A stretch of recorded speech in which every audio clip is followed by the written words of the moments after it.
Hey, what's up, everybody? It's Brian Jester, co-founder here at Occupy Fantasy. We're back with some more NFL DFS picks and lineup advice for both FanDuel and DraftKings for tonight's Monday night single game showdown slate between the Steelers and the Bengals. In this video, we'll look at the top plays for both FanDuel and DraftKings. We'll talk about lineup construction strategies for both low risk and high risk contests, and of course, just some general advice and strategies to help get you to the top of your contest leaderboards. Before we get started, go ahead and click that subscribe button below. That way you get notified when all of our videos are released here on YouTube. We're going to be doing our 2,000 subscriber giveaway pretty shortly, so stay tuned for that. Give us a thumbs up if you like this video. And any questions you have about this slate, you can always hop in our Discord channel, or you can just comment below. And I'll get back to you before the slate locks tonight at 8:15 p.m. Eastern. So, Pittsburgh, Cincinnati, 14-point road favorites for the Steelers. Not like the Steelers have any history of playing down to their opponents, but this looks to be one of the more one-sided matchups we've seen on a showdown slate. But fortunately, we can look back to just a couple of weeks ago when the Steelers played the depleted Ravens offense and defense, I guess, when RG3 was starting at quarterback to get a sense of how the field is going to play their lineups for tournaments on this particular slate.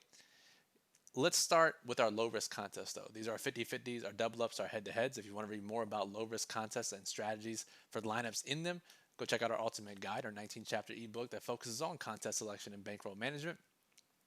So, if you watched these videos before, we're very big on our two quarterback, two running back approach in low risk lineups to lock up all of the scoring in the game, right? If we get both running backs, we get both quarterbacks, we can almost guarantee that we get every touchdown scored in our lineup, and that's a pretty good way to get into the top half of your contest.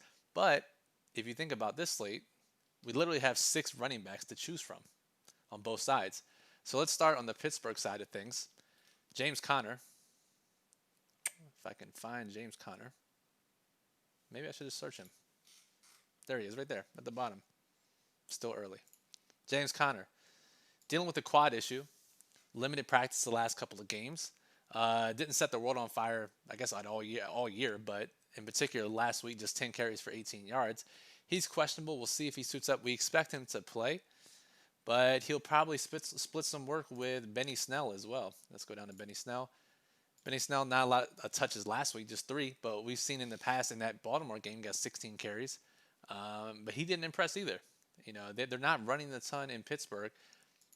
Lots of quick, short passes. I mean, Big Ben's averaging like 50 attempts per game in the last few weeks. But the question is, does that change? We have to think about the game scripts. They were trailing to Buffalo last week. They should be winning against Cincinnati tonight. And let's not forget Jalen Samuels, who does fit in that short, quick passing attack. Let's scroll all the way down. And Jalen Samuels, just $800. If we can get it to load. There it is. Yeah, 4 targets each of the last 2 weeks. They've been using him more and more since he's gotten back into off the injury report. And remember, he was a pass catcher in college. Fullback, tight end, receiver, running back, played it all. And he definitely fits what they're trying to do on offense. But again, the question comes down to, against a Bengals team that shouldn't offer much resistance, how does this game play out? Remember, for low-risk contests, we're trying to think about the most likely outcome. So it's kind of tough here. Conner, if he plays, is the most likely to score a touchdown for Pittsburgh. So we go Big Ben let's go to Big Ben at captain. Highest expectation on the slate. We'll go with James Conner next. Ryan Finley is starting for Cincinnati. We know Joe Burrow's out. Brandon Allen is out. So Ryan Finley, who started 3 games last year for the Bengals, so he has some familiarity with Zach Taylor's offense. In his 3 starts last year, failed to eclipse 192 passing yards. Completed less than 50% of his passes. Threw no more than 1 touchdown in a single game. That's hashtag not good. And not great expectations for him against the Steelers defense. Still, 8K. But again, he's a quarterback on a showdown slate and someone we should get into our low-risk lineup. So let's put Ryan Finley in because he's going to throw the ball 30-plus times. Now, the other issue is the running back for the Bengals. And maybe this isn't a game where we play a running back for the Bengals. We have to scroll all the way down. Gio Bernard, who's been their lead back all year, did fumble early last week. And I don't know if that was the reason why, but only got 6 touches the entire game, his season low. Maybe they're just in evaluation mode, as they should be. And Gio, they can cut for a reasonable amount this offseason and go with whether it's Joe Mixon when he's healthy next year, or if we scroll down, Samaje Perine has been getting more and more work. He got 10 carries last week, 2 targets.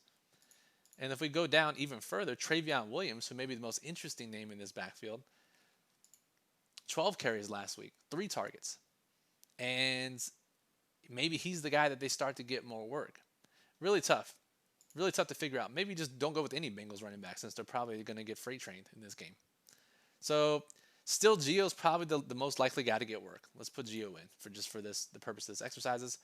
And then the biggest, not low risk contest, but in high risk contest, so this will be the biggest decision point, is what you do with the Steelers defense. You'll notice that they're priced at 7,200. Very high expectations as a 14-point favorite against a quarterback that hasn't proven to be NFL caliber at this point. But if you look at that Ravens game in high risk contests, Steelers were like 50% owned, 15% captain. That's insanity. Doesn't matter if I was playing quarterback. They still have Big Ben, all the pass catchers, even some of the running backs can get there, and even some of the Cincinnati receivers can get there. If you ask us this question, this is always going to be the answer. Should you play a defense at captain in high risk contests? The answer is no. Never. The field's always going to be more popular than you think it should be. Now, low risk contests, in order to fit in all of our studs, sometimes we'll do that. We'll play a defense at captain just because we're trying to get to the top 50%, not win the whole contest. So for this slate, either way, getting the Steelers defense in, that leaves us 4,900. You could also do this. Let's put, if you did put the Steelers at captain and put Big Ben, that leaves you 7,200. You can get better players here. And if you get rid of Gio Bernard and go with a lesser Bengals running back, then it opens up things too. So a lot of decisions to make, and we'll finalize that in the daily plug today at OccupyFantasy.com. Hop over to FanDuel, similar prospects, right? Big Ben. Let's get Ryan Finley in there. James Conner, cheaper, 11K. Gio, super cheap at 8K. That leaves you 11.5 left per player. Lots of options to go here. And if you didn't like Gio, and you think Travion or Samaje Perine is the guy, you can go even cheaper. Perine is 7K, and Travion is literally the minimum price. Keep him in mind for your high-risk contest. So lots of ways to play it, especially on FanDuel. But the backfield situations are pretty tricky. We're going to monitor reports today, and if we get any news about how these backfields are going to shake out, then we'll have more clarity on who to play. If James Conner is ruled out, or if we get reports that the Bengals want to feature some of their younger running backs more, then we'll have a much better idea of who we should be playing in our low-risk contests. Let's go back to DraftKings. Reminder, so our daily plug, I just mentioned it, is going to be out by 4 p.m. Eastern, as it is on every primetime Showdown slate at OccupyFantasy.com. Details every player on the slate, our thoughts on them, what our model thinks about them, how you should use them in your contest. And then at the end, we tie it all together with low-risk and high-risk contest strategy for both FanDuel and DraftKings. Again, OccupyFantasy.com is where you'll want to check that out. All right, so high-risk contests. What do we do with this? How do we play our high-risk contests here? When we know, as 14-point favorites, every single person making a lineup, every casual player, and even most pros that are relying on projections are going to have 5-1 Steelers stacks. That's 5 Steelers, 1 Bengal, or maybe 4 Steelers and 2 Bengals. No one's really going to play 3 or more Bengals in a lineup. Am I advocating you do that? It's kind of tough. How do they get there? Ryan Finley has to outperform his expectations. The Steelers defense has to be a letdown. Finley has to throw a couple touchdowns maybe. Maybe some of these running backs on the Bengals side get there. Maybe the Bengals defense gets some turnovers on old-ass Big Ben. Definitely possible. You got to think about these things. But if you have a less risk-adverse mindset, then maybe you stick with the 5-1 or 4-2 Steelers stacks. And on FanDuel, we're thinking 4-1 Steelers. So maybe what you have to do is get a little different. Use some of the lower-owned players on these teams. So whether that's Eric Ebron, the tight end, 6,400 in the flex, who, if we just look, yes, he's been dropping a lot of passes, but has the capability of getting 7+ targets in the game. Or James Washington, probably one of the best options on the entire slate, playing a near full-time role now, 80% of the snaps as they continue to rotate receivers. Deontay Johnson getting benched for a period of time last week for drops. Chase Claypool, Mike Tomlin's on record saying they want to limit his snaps in the second half of the season so he doesn't hit the rookie wall. All this means more playing time for James Washington, who just 6 targets last week, before 4 in the week before 3, and he has big play potential, and Big Ben trusts him. So if he gets an increased playing time as the cheapest Pittsburgh receiver, certainly one of the better plays and possibly even a captain option in your high-risk contest. When we saw the Steelers play the Ravens last time, the Ravens players, so the Bengals players tonight, basically got no captain ownership. We saw the opposing quarterback 2 to 5%, Opposing receivers 2% at captain. Whereas on the Pittsburgh side, we saw Big Ben and his receivers get 10 to 15% captain ownership.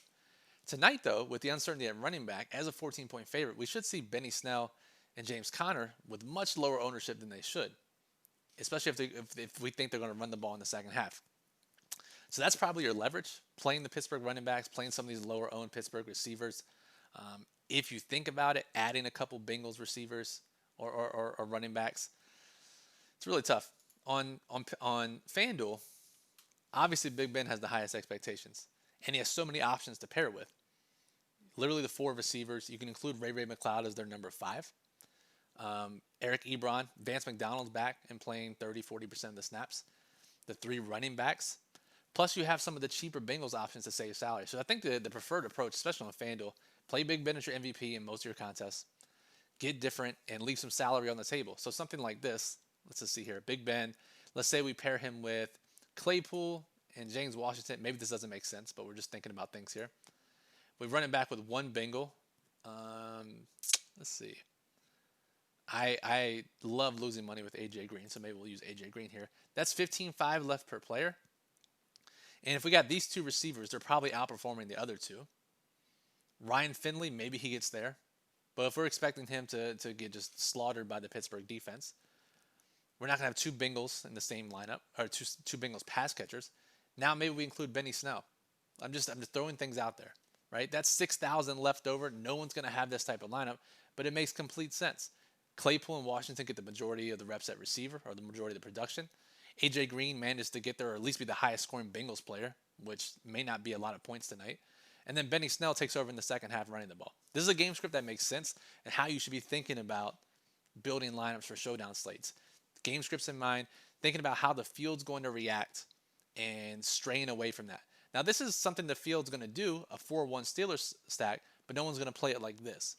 So hopefully this has been helpful, and you can figure out, maybe not this particular slate, but it helps you figure out how to think about showdown slates in general.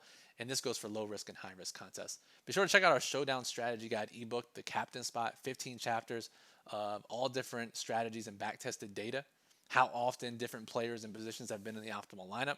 Very important stuff. Go check that out. OccupyFantasy.com is where you can get that. Be sure to check out our Occupy model later today. Ranks every player, FanDuel and DraftKings, with projected ownership for both sites. So, final reminder to subscribe. Give us a thumbs up. Questions, comment below. We'll answer them before the slate locks. So, Brian Jester for Occupy Fantasy. Appreciate you listening. Good luck tonight, and we'll talk to you soon.